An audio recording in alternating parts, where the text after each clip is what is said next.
एक लड़की, एक औरत जो है दौड़ते दौड़ते जो है पुलिस स्टेशन में जाती है और जैसे ही अंदर जाती है तो दरोगा साहब के पास मिलती है और कहती है कि दरोगा साहब, मेरी जो एफआईआर है आप दर्ज करिए, मेरी जो शिकायत है उसको दर्ज करिए और आप मेरी जो है मुझे न्याय दिलाइए, कैसे भी करके आप मुझे जो है न्याय दिलाइए।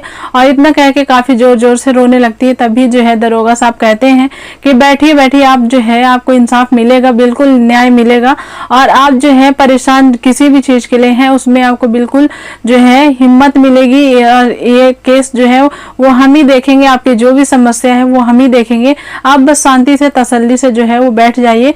जब वो बैठती है तो यहाँ पे जो है दरोगा साहब उसके पास ही आके बैठते हैं और इतने में जो है वो उठ खड़ी होती है और कहती है कुछ ऐसा जो है दरोगा साहब करते हैं जो कि एक पुलिस डिपार्टमेंट में ये किसी को करना जो है शोभा नहीं देता है, क्योंकि पुलिस में जो है पुलिस स्टेशन इसीलिए बना हुआ है कि हर किसी की कंप्लेन जो है सुनी जाए, दर्ज की जाए और उसमें कार्रवाई की जाए। पर यहाँ पे जो है उस लड़की के साथ अन्याय पुलिस स्टेशन में ही हो जाता है, जिसके चलते वो और रोने लगती है। और चलिए वीडियो को स्टार्ट करते हैं और कहानी को जो है वो शुरू करते हैं और बताते हैं कि वो लड़की जो है वो क्यों रो रही थी, क्या उसकी शिकायत थी और दरोगा ने उसके साथ ऐसा व्यवहार क्यों किया। चलिए वीडियो को स्टार्ट करते हैं। वीडियो स्टार्ट करने से पहले अगर चैनल पर नए हैं तो चैनल को जरूर सब्सक्राइब कर लीजिएगा, वीडियो अच्छी लगी तो लाइक और शेयर भी कर दीजिएगा। इस पूरी कहानी को सुनने के बाद आपकी जो भी राय रहेगी कमेंट करके जरूर बताइएगा। तो जैसे कि मैंने बताया, एक लड़की रहती है जिसका नाम जो है पूजा रहता है। पूजा जो है एक पढ़ी लिखी लड़की रहती है, वो जो है कंपनी, प्राइवेट कंपनी में जॉब करती है जिसकी सैलरी 50,000 लगभग रहती है। और अब पूजा जो है शादी के लायक हो जाती है, अपने जो है माँ बाप की इकलौती लड़की रहती है। तो उसके माँ बाप जो है वो ऐसे जगह पैसे वाले रहते हैं, पर वो सोचते हैं कि ऐसा जो है मिडिल क्लास मिले ताकि जो है हर चीज़ें जो हैं वो अच्छी रहें। पैसे में पैसे जो है वो देख चुके थे कि पैसे वाले कैसे लोग रहते हैं, तब वो सोचती है कि जो है मिडिल क्लास वाले, उनके पूजा के जो माता पिता रहते हैं वो सोचते हैं कि मिडिल क्लास वाला अगर लड़का मिलेगा तो काफ़ी अच्छा रहेगा उनका। एक जो है वो सोचे कि हमारे पास पैसा तो बहुत सारा है पर एक संस्कारी लड़का चाहिए। तब यही जो है हुनर ढूंढ के वो ढूंढते हैं। तब उनकी जो है विवेक नाम के एक लड़के को पसंद करते हैं। जब उसकी शादी जो है वो फिक्स हो जाती है तब वो अपने माँ बाप से भी जो है पूजा कहती है कि मैं शादी तो कर रही हूँ पर ये मेरी एक शर्त है कि मैं अगर मायके में रहूंगी, इस ससुराल में रहूंगी, चाहे जहाँ रहूं, मैं ये जॉब जो है वो नहीं छोड़ सकती और मैं ये जॉब करूंगी ही। तब यहाँ पे उसके पापा बोलते हैं कि ठीक है, आपको जो करना है वो कर सकते हैं, कोई दिक्कत नहीं है। उनको ये लगा कि ठीक है, ससुराल में शादी हो जाएगी तो इसका जो नेचर है वो चेंज हो जाएगा। पर यहाँ पे पूजा कहाँ चेंज होने वाली थी, उसको जो है 50,000 का घमंड था। उसने ये सोचा था कि मैं जो है वो बहुत बड़ा जो है अमाउंट कमा रही हूँ और जो है मेरा जो हस्बैंड है वो पता नहीं कितना कमा रहा होगा। ये सारी चीज़ें जो उसके मन में चल रही थी। उसकी शादी हुई। शादी में जब ससुराल में वो जाती है तो उसका व्यवहार, रवैया, रहन सहन पूरा मायके जैसा था। उसका देर रात से जो है घर में आना और सुबह लेट तक सोना और कोई ऐसा काम नहीं जो एक बहू करती है। और सुबह सिर्फ अपना लंच बॉक्स तैयार करना, क्योंकि उसके घर में जो है वो बाई लगी हुई थी तो खाना बना देती थी। तो वो जो है सिर्फ लंच बॉक्स पैक करके और ऐसे ऐसे कपड़े पहनती थी जो कि उसको शोभा नहीं दे रहे थे कि एक दुल्हन जो है इस तरीके से कपड़े पहन रहे थे। तो सब लोग, आस पड़ोस के लोग देखते हैं। तब वो अपने जो विवेक है वो पूजा से कहता है कि तुम जो है इस घर की बहू हो तो थोड़े से अच्छे कपड़े पहन के और थोड़े तौर तरीके से रहो। तब वो बोलती है कि तुम देखो, मैं तुम्हारी नौकरानी नहीं हूँ, मैं तुम्हारी बीवी हूँ, पर इतना भी तुम्हारे जो है वो हक नहीं है। थोड़ा बहुत हक है, तुम मुझे कुछ बोल सकते हो, पर अगर ये तुम सोचो कि मैं तुम्हारे इशारों में चलूं तो ऐसा नहीं है, क्योंकि मैं तुमसे ज्यादा कमाती हूँ और ना मैं तुम्हारे घर परिवार का खा रही हूँ और ना तुम्हारी कमाई खा रही हूँ। तो मैं अपने मन का करूंगी और मैंने ये पहले ही क्लियर कर दिया था कि मैं जो है शादी के बाद भी नौकरी करूंगी। ये थोड़ी सी जो है वो बहस होती है और वो फिर अपने ऑफिस के लिए निकल जाती है, पर उसके बर्ताव में कोई चेंज नहीं रहता। और इसी तरीके से वो आस पड़ोस के लोग जो हैं वो आए दिन कुछ ना कुछ कहते हैं। विवेक के कानों तक जब ये बातें पहुंचती हैं तब वो फिर से उसको कहता है कि तुम थोड़े से ढंग के कपड़े पहने करो और इस तरीके से मत रहा करो जैसे तुम रहती हो। वो हर जो आस पड़ोस के लोग रहते हैं वो जो है नाम रखते हैं कि ऐसे उनकी बहू जो है वो ऐसी है और ऐसे ऐसे कपड़े पहनती है, ऐसे ऐसे जो वो रहती है। तब वो बोलती है कि फैशन के बारे में ये गंवार लोग क्या जाने, तुम क्या जानो कि फैशन क्या होता है और कमाई किसे कहते हैं। मैं तो 50,000 कमाती हूँ, तुमसे ज़्यादा कमाती हूँ, तो मुझे तुम जो है रोकने टोकने की जो है हिम्मत नहीं करो, नहीं तो मैं अपने पापा को बुला के और चली जाऊंगी अपने मायके। तब यहाँ पे जो है विवेक फिर से चुप हो जाता है, पर ये हरकतें जो है अब उसके बर्दाश्त के बाहर थी।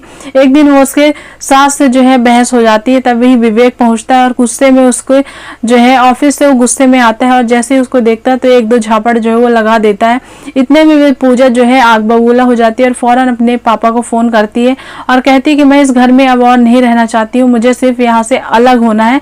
तब यहाँ पे उसके पापा जो है माँ और दोनों लोग आते हैं और उसको काफी ज्यादा समझाते हैं कि घर में ऐसी छोटी मोटी बातें जो है वो होती रहती हैं, तुम इस तरीके से फैसला न लो। तब वो बोलती है कि आप लोग ये सोच चुके हैं कि मैं बोझ हूँ, तो मैं 50,000 रुपए कमाती हूँ तो मैं कहीं और जाके रह लूंगी, पर मुझे जो है इस घर में नहीं रहना है। तब उसके माता पिता बहुत ज्यादा समझाते हैं पर वो समझने के लिए तैयार नहीं रहती है। तभी विवेक बोलता है कि ठीक है तुम उठो और तुम यहाँ से जा सकती हो, तुम्हें कोई रोकेगा नहीं। ये सुन के जो है पूजा और गुस्से में आ जाती है और वो चली जाती है अपने मायके। मायके से ही वो नौकरी वोकरी करने लगी थी और उसी तरीके से उसको कोई परवाह नहीं थी कि जो मेरी शादी है वो इस तरीके से टूटने के कगार में आ गई थी, उसको कोई फर्क नहीं पड़ रहा था। पर कहीं ना कहीं माता पिता को बहुत ज्यादा टेंशन हो रही थी और धीरे धीरे ये मोहल्ले में बातें जो है सभी जगह पहुंच गई थी कि इसका जो है अपने पति को छोड़ के आई है और इस वजह से जो है वो छोड़ के आई है। तब यहाँ के मोहल्ले के जितने भी लड़के रहते हैं उसके ऊपर गंदी निगाह रखे रहते हैं और जो है धीरे धीरे उसको जो है छेड़ने की कोशिश करते हैं और आए दिन जो है उसको यही कहते थे कि तुम तो पति की नहीं हुई हो तो चलो हमसे शादी कर लो, हम ज्यादा दिन तुमको रखेंगे भी नहीं, तुम जो है अपने 50,000 को तुमको जैसे यूज करना हो तो वैसे करना, तुमको जो करना है वो करना, हमारे घर में कोई रोक टोक नहीं है। और यही कह के आए दिन उसको छेड़ते रहते थे। एक दिन जो है शाम को 10 से 11 बज जाते हैं पूजा को घर में आने में, तभी वो कुछ मोहल्ले के 5-6 लड़के रहते हैं और उसको घेर लेते हैं, उससे छेड़खानी करते हैं, काफी बुरी तरह से उसका सलूक करते हैं। तब वो इतना ज्यादा डर जाती है और दूसरे दिन जो है फिर दूसरे दिन जाती है और कहती है कि किसी से कुछ भी नहीं कहती और जाती है पुलिस स्टेशन और रोते रोते कहती है कि मुझे जो है वो बचा लीजिए और मेरी जो कंप्लेन है वो आप लिख लीजिए, मुझसे जो है मुझे न्याय चाहिए। और इसी तरीके से काफ़ी ज़्यादा रोती है। तब वहाँ के दरोगा जो है वो पुलिस स्टेशन में रहते हैं और बोलते हैं कि आपको क्या शिकायत है, क्या दिक्कत है, हम पूरे आपकी जो दिक्कत है वो सॉल्व करेंगे, आप बस बैठिए।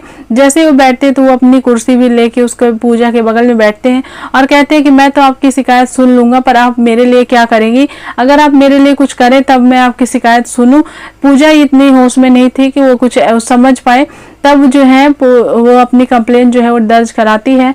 तो यहाँ पे एसआई को जो है दरोगा को भी कुछ मामला समझ में आता है, तो वो उसको उसकी खूबसूरती को देख कर एसआई भी जो है दरोगा जो है वो भी फिदा हो जाता है और कहता है कि ठीक है पर आपको जो है मेरे साथ घूमने जाना पड़ेगा और मेरे साथ जो है रहना पड़ेगा, तो मैं आपकी जो है इस तरीके से आपकी हेल्प कर पाऊंगा। और उसके हाथ में अपना हाथ जो है वो रखते हैं। तभी यहाँ पे पूजा जो है ये सब चीज़ों को समझ रही थी। उसके बाद वो रोते रोते बाहर चली जाती है और वो ये सोचती है कि दूसरे दिन जो है मैं टीआई के पास और ऊपर के जितने भी ऑफिसर हैं उनके पास शिकायत करूंगी। दूसरे दिन जब वो जाती है तो उसके जो है साड़ी पहने हुए, बाकायदे सिंदूर लगाए हुए और मंगलसूत्र पहने हुए, सारी चीजें जो है श्रृंगार किए हुए वो एक बस में बैठती है और बस में बैठने के बाद रोती है और कहीं ना कहीं वो समझती है कि जो है उसने गलती की और एक पति के बिना इस तरीके से जो है लोग आए दिन बेइज्जत करेंगे।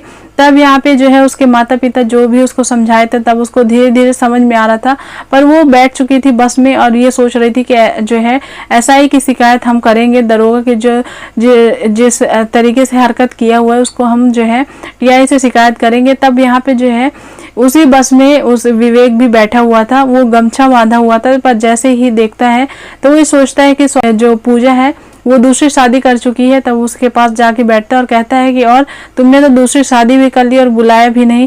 तब वो उसको देख के जो है काफी जोर से रोने लगती है और कहती है कि मुझे अपनी गलती का एहसास हो गया है, मैं जानती हूँ कि मैंने कितनी बड़ी गलती की है, आप जो है अगर हो सके तो मुझे माफ कर दीजिए। तब यहाँ पे विवेक सारी बातें जब पूछता है तब उसको सारी बातें समझ में आती है। फिर दोनों लोग जो है जाते हैं और टीआई के पास एसआई की कंप्लेन करते हैं और एसआई को जो है वो सस्पेंड कर दिया जाता है और इस तरीके से जो है जितने भी लड़कों ने उसके साथ छेड़खानी की थी, उसको जो है रेप, कहीं न कहीं ऐसे रेप का प्रयास किया था, उसके लिए उनको पुलिस वालों जो है वो सज़ा भी देते हैं, उनकी जम की पिटाई भी करते हैं।